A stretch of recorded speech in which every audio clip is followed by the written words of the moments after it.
ሰላም አለይኩም ሰላም። እዚህ ጋር አንድ ጥያቄ ትጠይቃለች። በአላህ አትለፈኝ፣ አረብ ሀገር ከመጣው ጁምዓ ሰግጄ አላውቅም እና በሐዲስ ደግሞ 3 ጁምዓ የቀጣ ከእስልምና ይወጣል ይባላል። ምን ላድርግ? በመጀመሪያ ሐዲሱ የሚለው እንደሱ አይደለም። ቃለ ነቢዩ ሰለላሁ ዐለይሂ ወሰለም መን ተረከ 3 ጁምዓ ሙተታሊያ ጡቢዐ ሚነል ሙናፊቂን ነው የሚለው። 3 ጁምዓዎችን በተከታታይ የተወሰው ከመናፍቆች ይጻፋል ነው የሚለው። እዚህ ቦታ ላይ ሐዲሱ የሚመለከተው ወንዶችን ነው። ሴቶች በቤታቸው መስገድ ይችላሉ።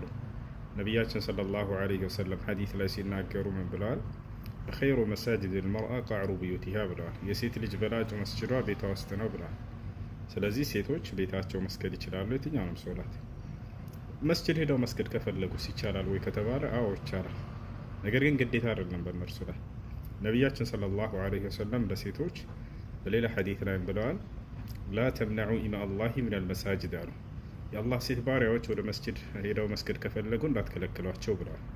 ነገር ግን በእነርሱ ላይ ግዴታ አይደለም ሶላቱል ጀማዓ። ሶላቱል ጀማዓ ግዴታ የተደረገው በወንዶች ላይ ነው። ነቢያችን ሰለላሁ ዐለይሂ ወሰለም በወንዶች ላይ ግዴታ እንደተደረገ ሲናገሩ ምን አሉ? መን ሰሚዐ ኒዳአ ፈለም የእቲ ኢለል መስጅድ ፈላ ሶላተ ለሁ ኢላ ሚን ዑዝር ወልዑዝር ሁማ አልመረዱ ወልኸውፍ አሉ። የአዛን ድምፅ ሰምቶ ወደ መስጅድ በመሄድ ሶላተል ጀማዓ ያልሰገደ ሰው ቤቱ ቢሰግድ ሶላት የለውም አሉ፣ በምክንያት ካልሆነ በስተቀር አሉ።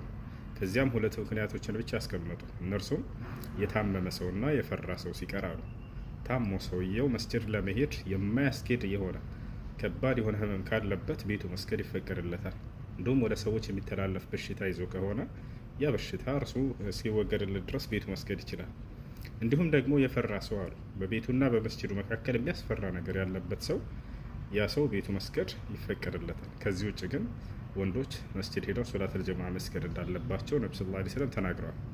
በሴቶች ላይ ግን ግዴታ አይደለም፣ ቤታቸው መስገድ ይችላሉ። ስለዚህ ሐዲስ የሚመለከተው እዚህ ጋር የጠየቅሽው ወንዶችን ነው እና ወንዶች አደራ ሶላተል ጀማዓ ጠብቀን መስገድ፣ ሴቶች ከፈለጉ ሄደው መስገድ ይችላሉ፣ ካልፈለጉ ቤታቸው ቢሰግዱ መብታቸው።